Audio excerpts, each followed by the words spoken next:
Second year art भूगोल second part और lesson number 1 जनसंख्या घनत्व वितरण संगठन, ये वाला अध्याय हम पढ़ रहे हैं। तो आज का जो सवाल है वो है जनसंख्या के वितरण को प्रभावित करने वाले भौतिक कारकों की व्याख्या कीजिए।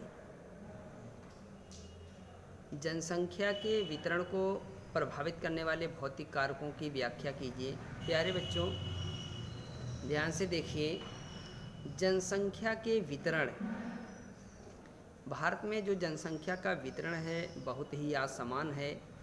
वितरण का मतलब यह है भारत के सभी भागों में जनसंख्या एक समान नहीं पाई जाती है, बल्कि कुछ क्षेत्र ऐसे हैं, कुछ राज्य ऐसे हैं जहां पर जनसंख्या का सघन बसाव है, ज़्यादा जनसंख्या बसी हुई है, और कुछ क्षेत्र ऐसे हैं जहां पर जनसंख्या बहुत कम पाई जाती है। तो जनसंख्या का जो असमान रूप से जनसंख्या जो असमान रूप से भारत के सभी राज्यों में पाई जाती है, उसी को जनसंख्या का वितरण कहा जाता है। तो ये क्या पूछ रहा है कि जनसंख्या वितरण को प्रभावित करने वाले भौतिक कारकों की व्याख्या कीजिए। तो प्रभावित करने वाले का मतलब ये है कि जनसंख्या का जो वितरण भारत में असमान है, कम ज़्यादा जनसंख्या पाई जाती है, तो उसके भौतिक कारक क्या हैं। भौतिक कारक मतलब जो है प्राकृतिक कारक क्या हैं। तो प्राकृतिक कारक में आप देखिए, हम देखेंगे प्राकृतिक कारक में जैसे जलवायु है, उच्चावच है, मृदा है, खनिज है, ये सब जो है धरातल की बनावट है, ये सब भौतिक कारक हैं। तो इन भौतिक कारकों के कारण ही जनसंख्या जो है प्रभावित होती है भारत में, यानी जनसंख्या कम ज़्यादा जो पाई जाती है वो ये भौतिक कारकों के कारण पाई जाती है। जैसे आप देखिए, जहाँ पर जलवायु बहुत अच्छी है तो वहाँ पे जनसंख्या ज़्यादा पाई जाएगी। जहाँ मृदा यानी मिट्टी उपजाऊ पाई जाती है और वहाँ मैदानी भूभाग है, घाटी वाला क्षेत्र है, तो ऐसे भागों में जनसंख्या ज़्यादा पाई जाती है। जहाँ धरातल की बनावट अच्छी है वहाँ जनसंख्या ज़्यादा पाई जाती है। जहाँ पर्याप्त वर्षा होती है वहाँ पर जनसंख्या जो है ज़्यादा पाई जाती है। जहाँ खनिज संसाधन ज़्यादा पाए जाते हैं, लोहा है, कोयला है, तेल है, अभ्रक, मैग्नीज, ये चीज़ें जहाँ पाई जाती हैं उन भागों में जनसंख्या ज़्यादा पाई जाती है, क्योंकि मानव के जीवन के लिए यहाँ अनुकूल कंडीशन होती है, तो ऐसे भागों में जनसंख्या ज़्यादा पाई जाती है। इसके विपरीत जिन क्षेत्रों में जो है जलवायु अच्छी नहीं है, विषम है, मानव जीवन के प्रतिकूल है, जहाँ पर धरातल की बनावट पहाड़ी क्षेत्र है, जहाँ तो ऐसे भागों में जनसंख्या बहुत कम रहना चाहती है। जहाँ पानी की कमी है, जहाँ सूखे की स्थिति बनी रहती है, जहाँ बाढ़ जो है की स्थिति बनी रहती है, जहाँ भूकंप ज्वालामुखी का ज़्यादा जो है क्षेत्र होता है, तो ऐसे भागों में जनसंख्या बहुत कम पाई जाती है। तो हम देखते हैं कि कौन कौन से भौतिक कारक हैं जिनके कारण जनसंख्या का वितरण प्रभावित होता है। तो आइए देखते हैं। उच्चावच का मतलब होता है धरातल की बनावट, रिलीफ, यानी ऊंचा नीचा। धरातल एक समान तो है नहीं, धरातल की जो बनावट है वो जो है कोई पहाड़ी है, कोई पठारी है, कोई मैदान है, तो ये अलग अलग धरातल की बनावट है। तो उच्चावच भी जनसंख्या को प्रभावित करता है। फिर इसमें है जलवायु, जो जलवायु क्लाइमेट है। जलवायु आप जानते हैं कि जलवायु जहाँ पर अच्छी होती है, जहाँ पर पर्याप्त वर्षा होती है, जहाँ पर बहुत ज़्यादा ठंडी नहीं पड़ती है, जहाँ पर बहुत ज़्यादा गर्मी नहीं पड़ती है, तो ये क्षेत्र क्या होते हैं, जलवायु की दृष्टि से सबसे अच्छे माने जाते हैं। तो जहाँ जलवायु है ये भी जनसंख्या के वितरण को प्रभावित करती है।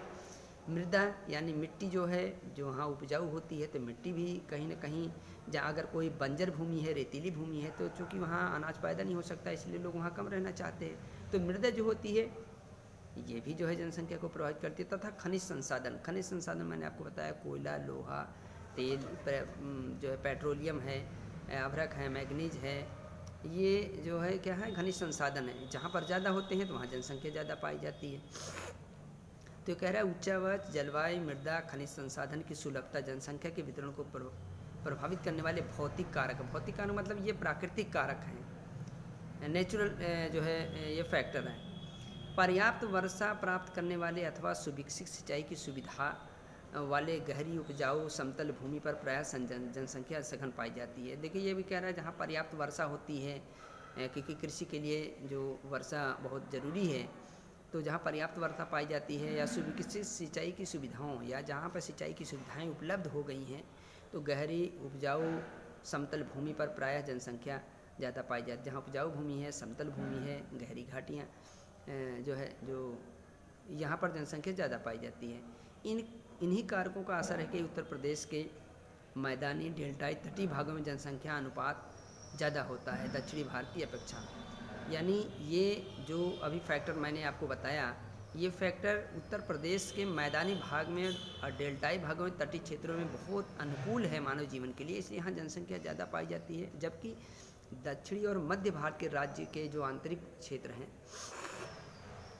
जो दक्षिणी और मध्य भारत के जो आंतरिक क्षेत्र हैं जैसे हिमालय, उत्तर पूर्वी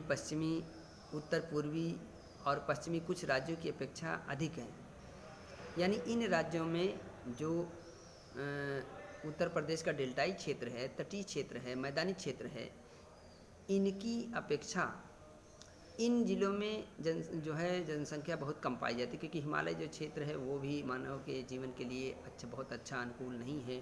उत्तर पूर्वी और पश्चिमी कुछ राज्य ऐसे हैं जहाँ पर जनसंख्या जो है उत्तर प्रदेश के तटीय, मैदानी, डेल्टाई भागों की अपेक्षा बहुत कम पाई जाती है। यानी वहाँ पर ज़्यादा होती है, इन क्षेत्रों में कम पाई जाती है। सामान्यतः ऊबड़ खाबड़ पर्वतीय क्षेत्र और जलविहीन, रेतीली और पथली भूमि जनसंख्या के जमाव को प्रोत्साहित नहीं करती है। वो ये कह रहा है कि सामान्य रूप से जहाँ ऊबड़ खाबड़ भूमि है, पर्वतीय क्षेत्र है, जलविहीन जहाँ जल की बहुत कमी है, रेतीली भूमि है, बंजर भूमि है, पथरीली भूमि है, तो यहाँ पर जनसंख्या का जो जमाव होता है बहुत कम होता है, क्योंकि ये ऐसे क्षेत्र होते हैं जो जनसंख्या के लोगों के जीवन के अनुकूल नहीं होते हैं। तो यहाँ जनसंख्या का प्रोत्साहन जो होता है बहुत कम होता है, इसलिए यहाँ जनसंख्या का बसाव बहुत कम है।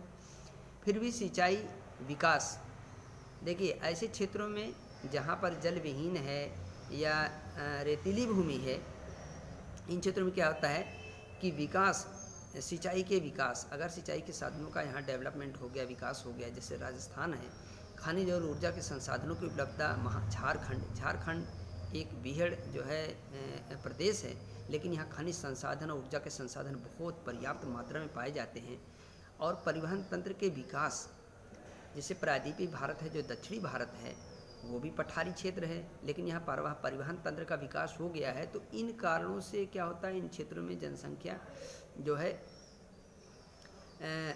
कम पाई जाती है। जहाँ पर सिंचाई साधनों का विकास अभी राजस्थान में नहीं हो पाया है, खनिज ऊर्जा संसाधनों की उपलब्धता झारखंड में है, परिवहन तंत्र के विकास जो है प्रायद्वीप राज्य की वजह से उन क्षेत्रों में जहाँ कभी जनसंख्या कम पाई जाती थी, अब मध्यम से उच्च जनसंख्या का घनत्व पाया जाता है। तो ये कह रहा है कि जिन क्षेत्रों में जो ऊपर दिया कि जहाँ पथरीली भूमि है, रेतीली भूमि है, बंजर भूमि है, ऊबड़ खाबड़ है, पर्वतीय क्षेत्र है, यहाँ जनसंख्या का प्रोत्साहन बहुत कम मिलता है बसने के लिए, तो यहाँ जनसंख्या कम पाई जाती है।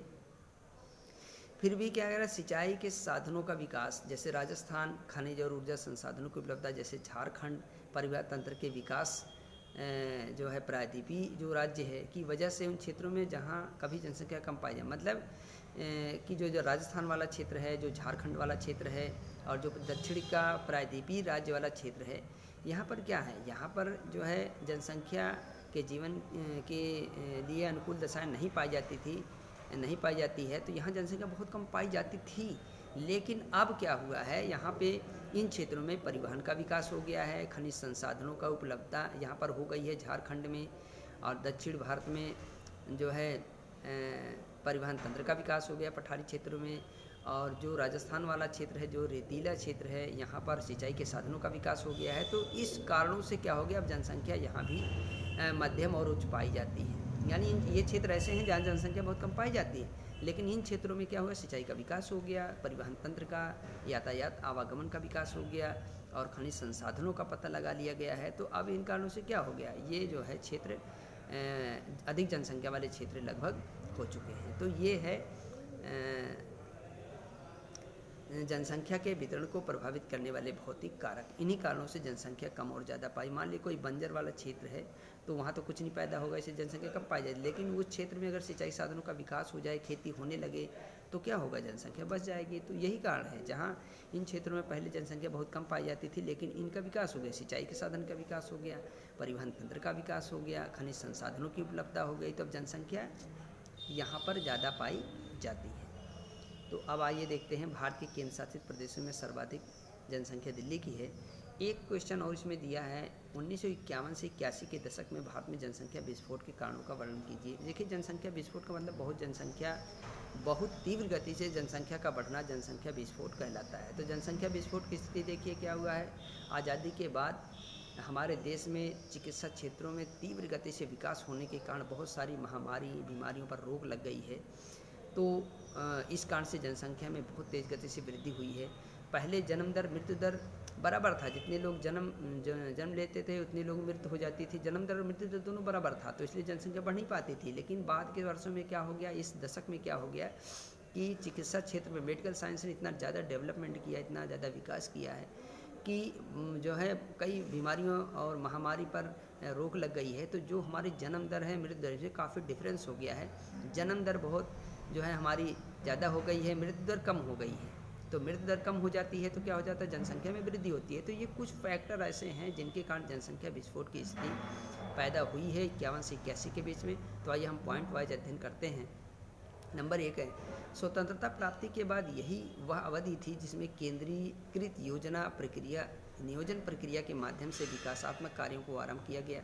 कृषि और उद्योग खंडों के विकास, रोजगार में वृद्धि, चिकित्सा सुविधाओं की प्रगति, विस्तार तथा जन्म और मृत्यु दर पर नियंत्रण जैसी उपलब्धियों के कारण जनसंख्या तेजी से बढ़ने लगी है। दूसरा कारण है 60 के दशक में देश में आई हरित क्रांति। हरित क्रांति आपने पढ़ा होगा, ग्रीन रेवोल्यूशन। हरित क्रांति यानी जो है कृषि क्षेत्र में क्रांतिकारी जो परिवर्तन है, यानी बहुत ज़्यादा उसमें उत्पादन, अच्छे खाद का इस्तेमाल करके, अच्छे बीज का इस्तेमाल करके और कृषि यंत्रों का विकास करके, कृषि की नई तकनीकी के द्वारा खेती में क्रांतिकारी परिवर्तन लाना, ज़्यादा उपज पैदा करना ही हरित क्रांति कहलाता है। तो सन 60 के दशक में देश में आई हरित क्रांति से उपजी खाद्यान्नों में आत्मनिर्भरता से अर्थव्यवस्था में सुधार हुआ है। यानी पहले हमारे देश में खाद्यान्न विदेशों से आयात करना पड़ता था, लेकिन हरित क्रांति के परिणाम क्या हुआ कि हमारा देश खाद्यान्न उत्पादन के दृष्टि से आत्मनिर्भर हो गया है।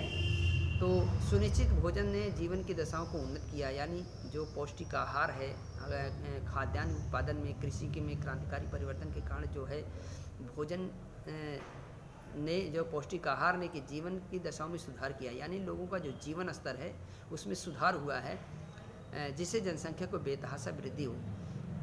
नेक्स्ट पॉइंट है, इसी अवधि में तिब्बतियों, नेपालियों, बांग्लादेशियों, पाकिस्तान से आने वाले लोगों के बढ़ते अंतर्राष्ट्रीय प्रवास के कारण भी भारत में जनसंख्या वृद्धि हुई है। यानी जो दूसरे देशों से शरणार्थी के रूप में भारत में बहुत बड़ी संख्या में आकर यहाँ चले आ गए, तो इससे भी जनसंख्या में बहुत तीव्र गति से वृद्धि हुई है। जनसंख्या विस्फोट की स्थिति को दर्शाता है।